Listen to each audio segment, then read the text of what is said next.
Hello दोस्तों, नमस्कार। स्वागत है आपका फिर से एक बार हमारे करंट अफेयर के सेशन में। तो चलिए दोस्तों, शुरू करते हैं आज का करंट अफेयर।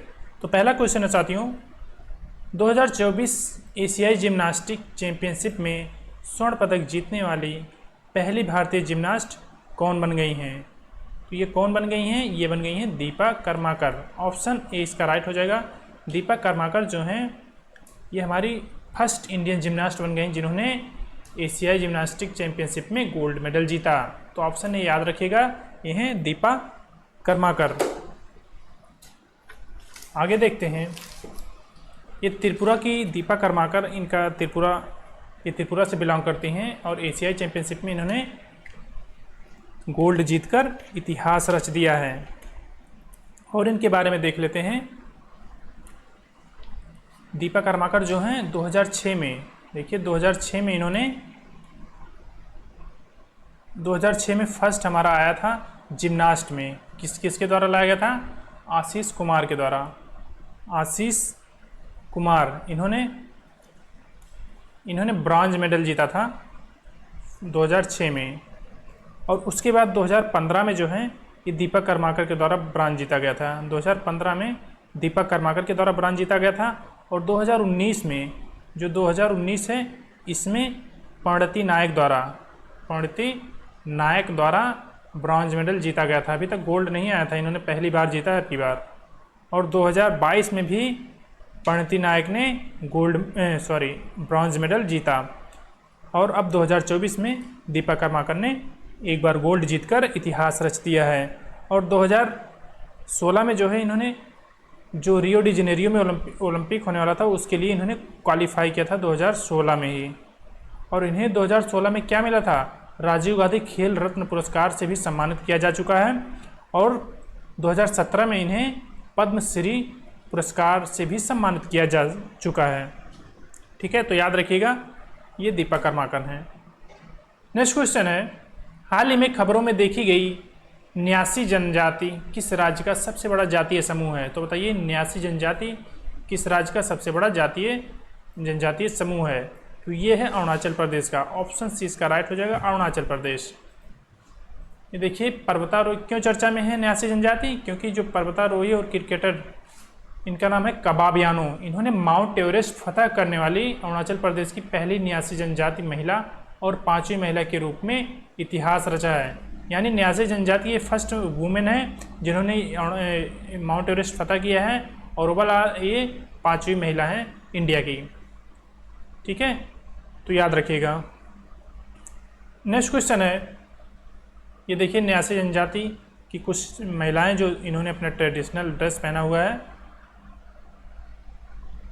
नेक्स्ट क्वेश्चन क्या है हमारा, हाल ही में भूस्खलन के कारण खबरों में देखा गया माउंट मुंगालो किस देश में स्थित है? तो माउंट मुंगालो किस देश में स्थित है साथियों? ये स्थित है Papua New Guinea. Papua New Guinea में है। ऑप्शन 20 का राइट हो जाएगा। ये चर्चा में क्यों है?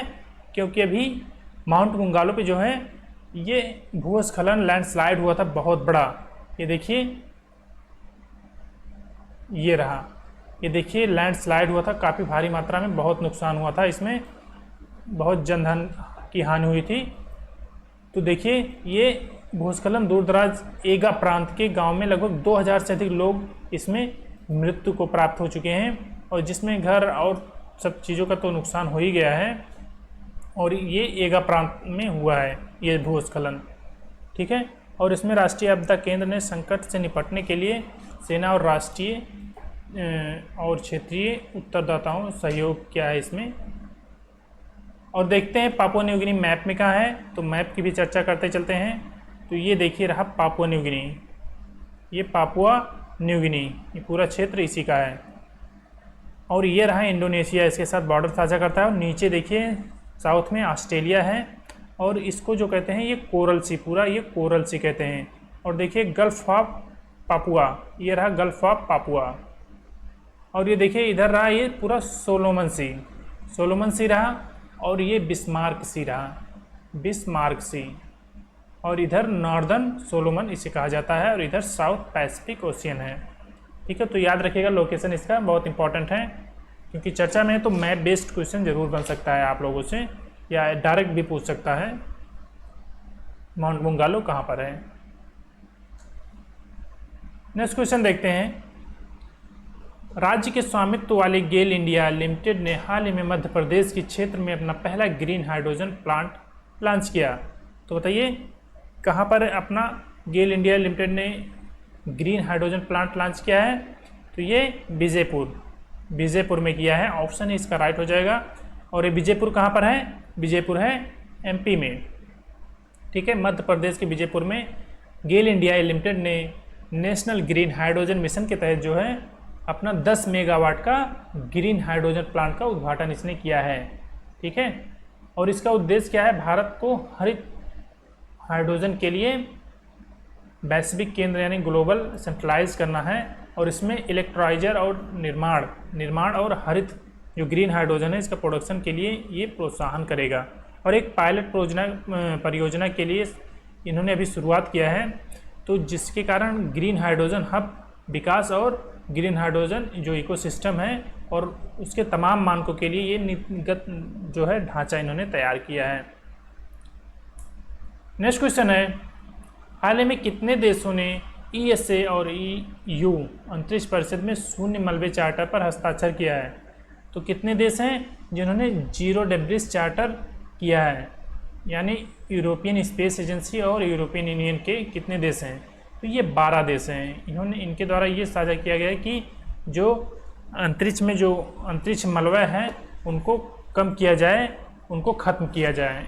इन्होंने 12 देशों ने इस चार्टर पर जो काउंसिल हुआ है, स्पेस काउंसिल, इस पर हस्ताक्षर किया है, ठीक है। तो याद रखिएगा इस चार्टर की शुरुआत नवंबर 2023 में शुरुआत की गई थी और इसका उद्देश्य देखिए महत्वाकांक्षी तकनीकी लक्ष्यों और वैश्विक सहयोग के माध्यम से 2030 तक इन्होंने लक्ष्य रखा है अंतरिक्ष मलबे को खत्म करना, ठीक है। हो जाए तो अच्छी बात है। नेक्स्ट क्वेश्चन है, हाल ही में सैन्य gender advocate of the year 2023 से किसे सम्मानित किया गया। तो बताइए military gender advocate of the year award 2023 से किसे सम्मानित किया गया। तो ये किया गया है राधिका सेन को ये किया गया है सम्मानित, ठीक है। और ये जो है UN पीस कीपर फोर्सेस हैं, UN जो हमारा UN बॉडी है इसके पीस कीपिंग फोर्सेस है, तो उनमें ये शामिल हुई हैं, तो इनको सम्मानित किया गया है। और इन्होंने कांगो में जो है जो संयुक्त राष्ट्र मिशन है इन्होंने इसमें काम कर चुके हैं। देखिए महिला शांति सैनिक मेजर राधिका सेन को प्रतिष्ठित सैन्य लिंग अधिवक्ता पुरस्कार से सम्मानित किया गया है। इन्होंने जेंडर इक्वलिटी के लिए बहुत काम किया है कांगो में। और संयुक्त राष्ट्र महासचिव एंटोनियो गुटेरेस जो हैं इन्हें एक सच्ची नेता और रोल मॉडल के रूप में बताया कि ये आगे चलकर रोल मॉडल का काम करेंगी। और ये हिमाचल प्रदेश से हैं, अपने हिमाचल प्रदेश से। और मेजर सेन और मेजर सुमन गवानी के बाद ये प्रतिष्ठित पुरस्कार पाने वाले दूसरी भारतीय शांति सैनिक, यानी जो सुमन गवानी है इनको पहले मिल चुका है 2019 में और अब 2023 का मिला है मेजर राधिका सेन को, ठीक है। और मेजर सुमन गवानी जो है इन्होंने दक्षिण सूडान में संयुक्त राष्ट्र मिशन के लिए काम किया था, ठीक है।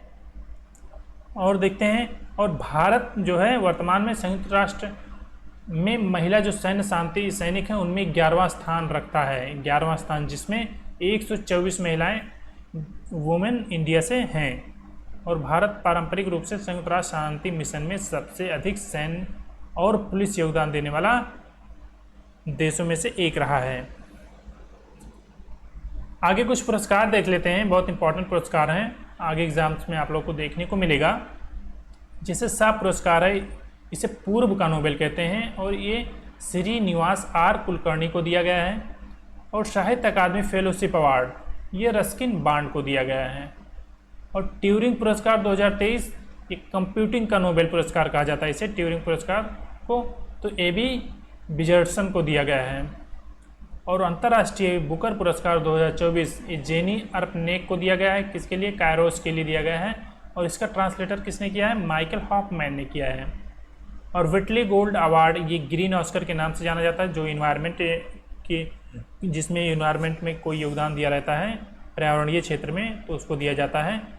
तो ये पूर्णिमा देवी बर्मन को दिया गया है जो असम से बिलोंग करती हैं। और 2024 का लच्छू महराज पुरस्कार ये पंडित राजेंद्र गंगानाई को दिया गया है। और गोल्डमन पर्यावरण पुरस्कार ये 2024, जिसे ग्रीन नोबेल प्राइज़ कहते हैं। देखिए, ग्रीन नोबेल प्राइज़ अलग है और ग्रीन ऑस्कर अलग है, ठीक है, तो दोनों को आप अलग रखिएगा। तो ये आलोक शुक्ल को दिया गया है, छत्तीसगढ़ से हैं। आगे देखते हैं लता दीनानाथ मंगेशकर पुरस्कार, ये दिया गया है अमिताभ बच्चन जी को। और एबल पुरस्कार ये माइकल टेलग्रैंड को दिया गया है एबल पुरस्कार। और इरास्मस पुरस्कार अमिताभ घोष को दिया गया है। और 2024 का प्रित्जर पुरस्कार ये रिकेन यामामोटा को दिया गया है। और मिस वर्ल्ड 2024 ये क्रिस्टीना पिज़्कोवा जो चेक रिपब्लिक से हैं, इनको मिला है मिस वर्ल्ड। और ज्ञानपीठ पुरस्कार जो कि 58वां नंबर था, ये जगत गुरु राम भद्राचार्य और गुलजार को मिला है। और केपीपी नाम्बियार पुरस्कार एस सोमनाथ को दिया गया है। और CK Naidu lifetime achievement award ये रवि शास्त्री और फारूक इंजीनियर को दिया गया है। और एमएस स्वामीनाथन पुरस्कार बीआर कंबोज को दिया गया है। तो ये इंपॉर्टेंट पुरस्कार हैं, आप लोग एक जरूर इसको रिवाइज करते रहिएगा। और 2023 का शस्त्र रामानुजन पुरस्कार ये रुक्सियांग झांग को दिया गया है। और साहित्य अकादमी पुरस्कार हिंदी में किसे दिया गया है, ये संजीव को दिया गया है मुझे पहचानों के लिए। और इंग्लिश का किसे दिया गया है, नीलम शरण गौर को दिया गया है रेक्यूम इन रागा जानकी के लिए। और 33वां व्यास सम्मान पुरस्कार किसे मिला है साथियों, ये पुष्पा भारती को मिला है यादें यादें यादें के लिए। और 33वां सरस्वती सम्मान ये किसे मिला है, प्रभा वर्मा को रुद्र सात्विकम के लिए। और KISS मानवतावादी पुरस्कार 2021 रतन टाटा और 2023 के लिए बिल गेट्स को मिला है। और वर्ल्ड प्रेस फोटो 2024 के लिए मोहम्मद सलेम को मिला है। और आर्यभट्ट पुरस्कार पावलुरी सुब्बाराव को मिला है। तो ये इंपॉर्टेंट पुरस्कार थे, आप लोग याद रखिएगा। नेक्स्ट क्वेश्चन की तरफ चलते हैं। कांस फिल्म महोत्सव में ग्रैंड प्रिक्स पुरस्कार जीतने वाली पहली भारतीय फिल्म कौन सी है, तो बताइए ग्रैंड प्रिक्स पुरस्कार किसने जीता है। फर्स्ट इंडियन मूवी है फिल्म, ये कौन सी है, तो आल बी इमेजिन एज लाइट, इसको मिला है ग्रैंड प्रिक्स अवार्ड, आल बी इमेजिन एज लाइट। तो देखिए 77वां जो ये कांस फिल्म महोत्सव था, ये पेरिस में हुआ था। इसमें भारतीय के लिए 4 पुरस्कार दिए गए हैं, जिनमें देखिए चिदानंद और नाइक को इनके पहला पुरस्कार जीता इन्होंने, उनकी लघु film sunflower we are the first ones to know, ये ला सिने अनुभाग में पुरस्कार इन्होंने जीता।